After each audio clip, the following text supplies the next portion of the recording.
Interlink project గురించి ఇప్పుడు చాలా పెద్ద చర్చే నడుస్తోంది. ముఖ్యంగా డిసెంబర్ 28న ఏం జరగబోతోంది అనే దానిమీద.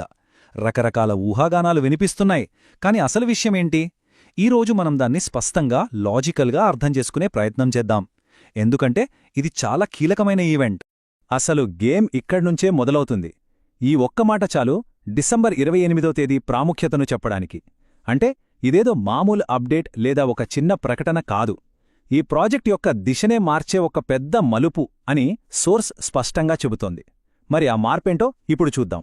సరే, అందరి మదిలో మెదులుతున్న మొదటి ప్రశ్న, ఇంతకీ డిసెంబర్ 28న ఏం జరగబోతోంది? ఈ ప్రాజెక్టు మీద బయట రకరకాల మాటలు వినిపిస్తున్నాయి.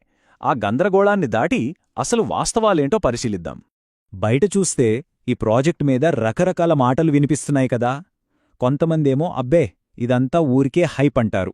మరికొంతమందేమో కాదు, ఇదే ఫ్యూచర్ అని గట్టిగా నమ్ముతారు. ఇంకొంతమంది అయితే ఇదొక ఫేక్ ప్రాజెక్ట్ అని కొట్టిపారేస్తారు. ప్రస్తుతం ఈ 3 అభిప్రాయాలు బలంగా వినిపిస్తున్నాయి.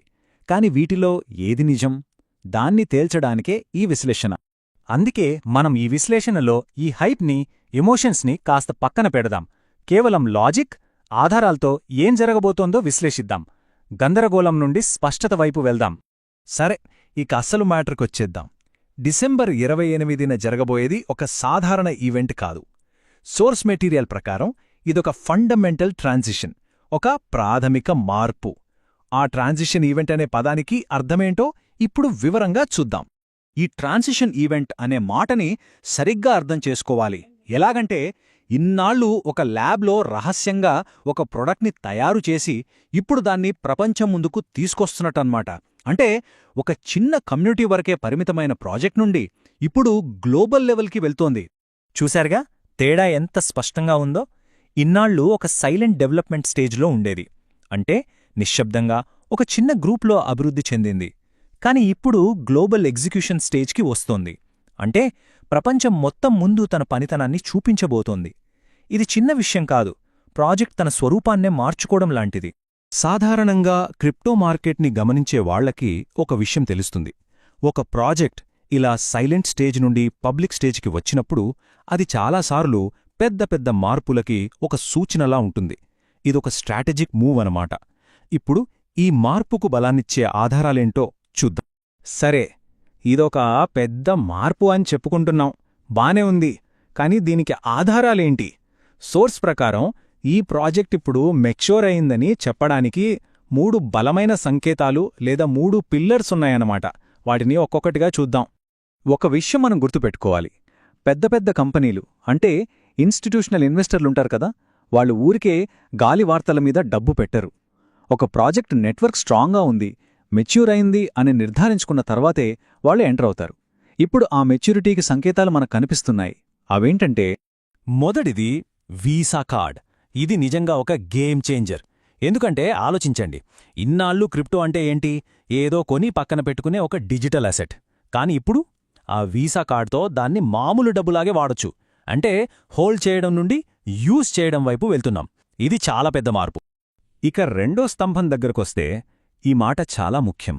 కంపెనీలు ఆశతో, నమ్మకంతో కాదు, లెక్కలతో, లాజిక్తో ఇన్వెస్ట్ చేస్తాయి.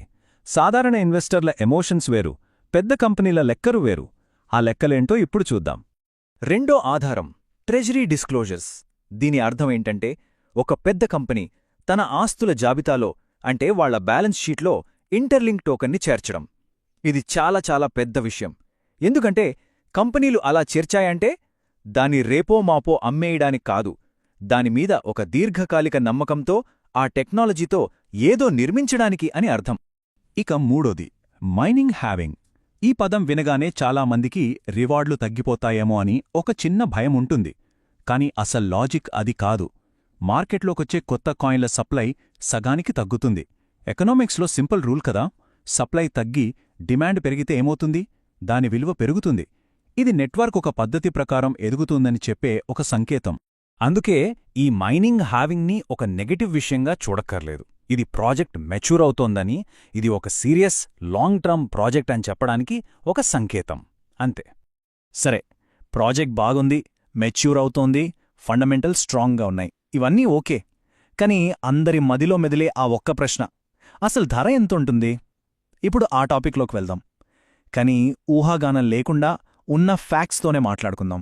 సో అందరూ ఎదురుచూస్తున్న ప్రశ్న ఇదే, ఆశించదగ్గ ధర ఎంత?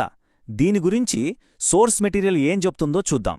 సోర్స్ మెటీరియల్ ప్రకారం 2 రకాల అంచనాలు కనిపిస్తున్నాయి. ఒకటి సేఫ్ ఎక్స్పెక్టేషన్, అంటే వాస్తవానికి దగ్గరగా చూస్తే సుమారుగా $0.5 నుండి $1 మధ్య ఉండొచ్చు. ఇక రెండోది ఒక పాజిబిలిటీ, అంటే అన్నీ అనుకున్నట్టు జరిగితే $3 వరకు వెళ్లే అవకాశం కూడా ఉంది. ఇక్కడ అవకాశమనే పదాన్ని గమనించాలి, ఇది గ్యారెంటీ కాదు. ఈ రెండింటి మధ్య తేడాను అర్థం చేసుకోవడం చాలా ముఖ్యం. కానీ వీటన్నింటికంటే ముఖ్యంగా గుర్తుంచుకోవాల్సిన ఒక ఫిలాసఫీ ఉంది. అదేంటంటే, ముందు నెట్వర్క్, ఆ తర్వాతే ధర. నెట్వర్క్ ఎంత బలంగా ఉంటే ప్రాజెక్ట్ విలువ దీర్ఘకాలంలో అంత స్థిరంగా పెరుగుతుంది. కాబట్టి ఫోకస్ ధర మీద కాదు, నెట్వర్క్ మీద ఉండాలి. ఓకే, ఇప్పటిదాకా ప్రాజెక్ట్లో వస్తున్న మార్పు, దానికి ఆధారాలు, ధర అంచనాలు అన్నీ చూశాం. ఇప్పుడు ముగింపుగా ఈ ప్రాజెక్ట్లో ఉన్న ఒక అండర్ రేటెడ్ బలం గురించి మాట్లాడుకుందాం. ఈ ప్రాజెక్ట్కి ఉన్న అతిపెద్ద బలాల్లో ఒకటి దాని కమ్యూనిటీ. ముఖ్యంగా మన భారతదేశం నుండి, అందులోనూ ఏపీ, తెలంగాణ నుండి ఉన్న సపోర్ట్ చాలా ఎక్కువ. ఇది ఎందుకు అంత ఇంపార్టెంట్ అంటే, చరిత్ర చూస్తే ఏ ప్రాజెక్ట్ అయినా కష్టకాలంలో నిలబడాలన్నా, లాంగ్ టర్మ్లో సక్సెస్ అవ్వాలన్నా దాని వెనుక ఒక స్ట్రాంగ్ కమ్యూనిటీ ఉండాల్సిందే. అందుకే దీన్ని ఒక రాత్రికి రాత్రే కోటీశ్వర్లయ్యే స్కీమ్లా చూడొద్దు. ఇది సమయం, నిలకడ, ఓపిక, ఈ మూడిటితో కూడిన ఒక ప్రయాణం.